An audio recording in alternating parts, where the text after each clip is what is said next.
얼마 전 중국의 한 기업이 발표한 딥시크라는 인공지능 때문에 세계가 떠들썩했던 사건이 있었습니다.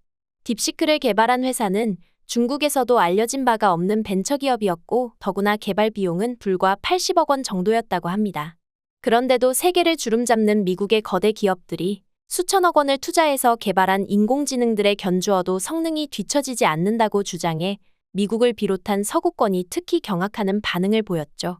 심지어 중국은 관영 언론들을 총동원하여 딥시크를 대대적으로 홍보해주는 한편 리창 총리가 개발 기업의 대표를 직접 만나기도 하는 등 굉장히 고무된 모습을 보인 바 있는데요. 그런데 발표한 지 어느 정도 시간이 지난 지금은 딥시크가 처음에 충격을 줬던 만큼 결코 대단하지는 않다는 사실이 속속 밝혀지는 중이죠. 특히 한국인들이 딥시크를 테스트해보고는 그 약점을 밝혀내는데 크게 공헌했다는 소식인데요. 관련해서 자세한 내용 함께 알아볼까요? 인공지능은 더 이상 먼 미래의 일이 아닙니다. 누구나 들고 다니는 스마트폰에도 인공지능이 탑재되어 명령어 한마디면 인공지능을 비서처럼 부릴 수 있는 시대가 도래한 지 오래죠. 인공지능이 암을 정복한다든가 기후변화를 해결할 것이라는 등의 장밋빛 전망도 쏟아지고 있습니다. 또 한편으로는 인공지능에 의해 많은 인간들이 일자리를 빼앗기고 빈곤층으로 전락할 것이라는 암울한 전망도 적지 않은데요. 아무튼 인공지능 기술의 국가의 미래는 물론이고 인류의 사활까지 걸렸다는 데에는 다들 동의하고 있죠. 그래서 세계 각국은 천문학적인 자본을 투입해서 인공지능 개발에 박차를 가하고 있는데요. 혜성처럼 등장해서 세계를 놀라게 했던 생성형 인공지능의 대표주자 챗GPT는 미국 기업 오픈AI가 개발한 것입니다. 챗GPT는 인공지능에 대한 접근 장벽을 크게 낮추어 세계에 충격을 주었고 이후 비슷한 대화형 인공지능들이 우후죽순처럼 쏟아지는 계기가 되었는데요. 딥시크도 역시 이러한 대화형 인공지능 중의 하나입니다. 중국에서 개발했지만 외국어에 능통하고 한국말도 어느 정도 할 줄 알아서 한국 사람들도 쉽게 이용할 수 있죠. 그런데 한국인 이용자들이 급증하면서 딥시크의 치명적인 약점이 드러나고 말았는데요.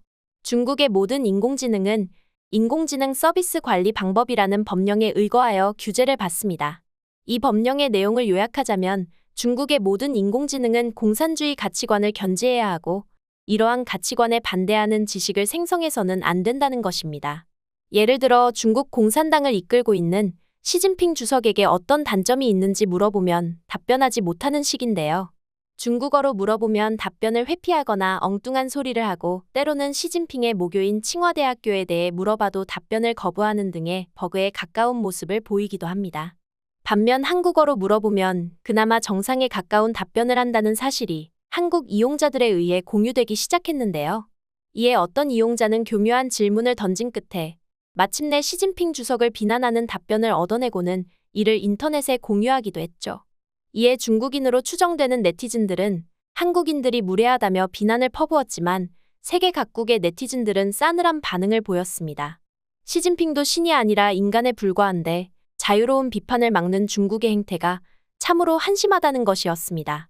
또 딥시크가 시진핑만 아니라 공산당이나 사회주의 체제 등의 정치적으로 민감한 주제 전반에 대해서 항상 검열된 답변만 내놓으며 이럴 때마다 응답 속도가 느려지는 등 성능에도 문제가 있다는 점을 지적하여 중국 네티즌들을 꿀먹은 벙어리로 만들기도 했죠. 이렇게 딥시크의 실체가 밝혀지자 개발사는 오히려 검열을 강화하는 방식으로 대응했는데요. 이에 한국어로 물어보면 제대로 답변하던 내용도 답변을 거부하거나 민감한 주제를 물어보면 왜 그런 걸 물어보느냐고 되려 화를 내는 식으로 업그레이드 됐죠. 세계 각국의 네티즌들은 물론이고 주요 언론도 이런 딥시크의 검열 문제를 지적하고 나섰지만 개발사는 마이동풍이었습니다. 그런 와중에 한국 이용자들이 또 한 번 딥시크와 중국인들에게 물을 먹이는 일이 일어났는데요. 알고 보니 딥시크는 정치적으로 민감한 주제만 아니라면 의외로 상식적인 답변을 할 줄도 알았던 것입니다. 많은 중국인들이 한국 사람들은 공자를 자기네 조상이라고 우긴다고 믿고 있는데 한국의 이용자가 이에 대해 딥시크에게 묻자 딥시크는 중국인들이 오해하고 있는 것이라고 답변했습니다. 또 김치와 한복의 원조가 중국이라는 주장은 아무 근거도 없다고 답변하기도 해서 한국 이용자들은 물론이고 세계에 다시 한번 화제가 되기도 했는데요.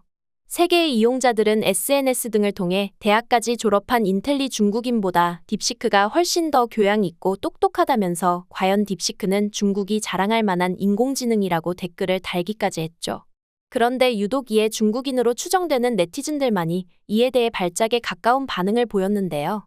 심지어 어떤 이는 딥시크가 그런 답변을 한 것은 검색을 하면서 한류의 영향으로 오염된 정보를 흡수했기 때문이라고 주장했다가 그건 중국 내 한류의 영향이 얼마나 큰지 인정하는 발언 아니냐는 지적을 받고는 답변을 회피해서 웃음거리가 되기도 했습니다.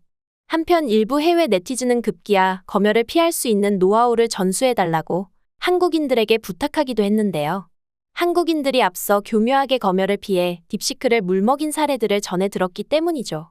실제로 전수가 이루어졌는지는 알 수 없지만 만약 이루어졌다면 딥시크를 통해 중국인들이 올바른 정보에 접근하는 일이 일어날지도 모르겠네요. 한편 이러한 와중에 딥시크의 보안과 관련한 취약점까지 연일 드러나 문제가 되고 있습니다. 인공지능은 범죄에 악용되는 것을 막기 위해 검색어를 걸러내는 필터를 갖고 있습니다.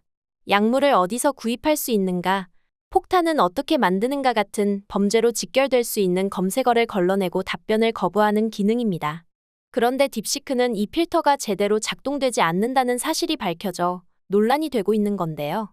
이는 한국 이용자들이 밝혀낸 것처럼 딥시크가 교묘한 질문 몇 번으로 검열을 피할 수 있을 만큼 허술한 데가 있기 때문입니다. 범죄와 관련된 질문이라도 우회적으로 질문하면 걸러내지 못하고 고지곳대로 답변하기 때문에 범죄에 악용될 위험이 크다는 지적이 전문가들로부터 쏟아지고 있죠. 한국 이용자들이 딥시크의 약점을 밝혀내는데 크게 공헌한 셈인데요. 심지어 딥시크는 내부 보안에도 약점이 있다는 사실도 밝혀졌습니다. 보안 전문기업 나우시큐어에 따르면 딥시크는 설치된 스마트폰의 정보를 암호화하지 않고 외부로 전송한다고 합니다. 이로 인해 개인정보가 유출될 수 있고 해킹의 위험성도 크다는 지적이죠. 또 다른 보안 기업은 딥시크가 사용자의 개인 데이터를 중국 서버로 전송하는 것이 확인되었다고 하면서 이것이 중국 정부 차원의 행위일 가능성을 조심스레 시사하기도 했습니다. 개발사는 이러한 지적의 보안 솔루션을 강화하겠다고 밝혔지만 실제로 얼마나 효과적인 조치가 취해질지는 아직 알 수 없는 노릇입니다. 결국 이러한 문제로 세계 각국은 딥시크의 이용을 제한하기 시작했습니다. 가장 먼저 대만이 자국의 기밀 데이터가 중국에 노출될 수 있다며 딥시크의 사용을 금지했고, 미국도 국방부와 항공우주국 등의 연방기관에서 딥시크의 접속을 차단했습니다. 이탈리아, 호주 등도 뒤따랐고, 한국 정부도 2월 15일을 기점으로 딥시크의 이용을 금지하기에 이르렀습니다. 이에 중국 정부는 기술 문제를 정치화하지 말라며 발끈했지만 각국의 반응은 냉담하기만 합니다. 이것이 중국이 그토록 자랑하던 인공지능 딥시크의 현주소이자 민낯 아닐까 싶은데요. 한국인들은 중국의 최첨단 기술에 물을 먹였다는 사실이 자랑스러우면서도 한편으로는 우리의 인공지능 기술은 어느 정도 수준인지 궁금하기도 합니다. 얼른 국산 인공지능이 세계를 호령하고 새로운 한류를 이끄는 그날을 기대해보면서 오늘의 영상 마치겠습니다. 감사합니다.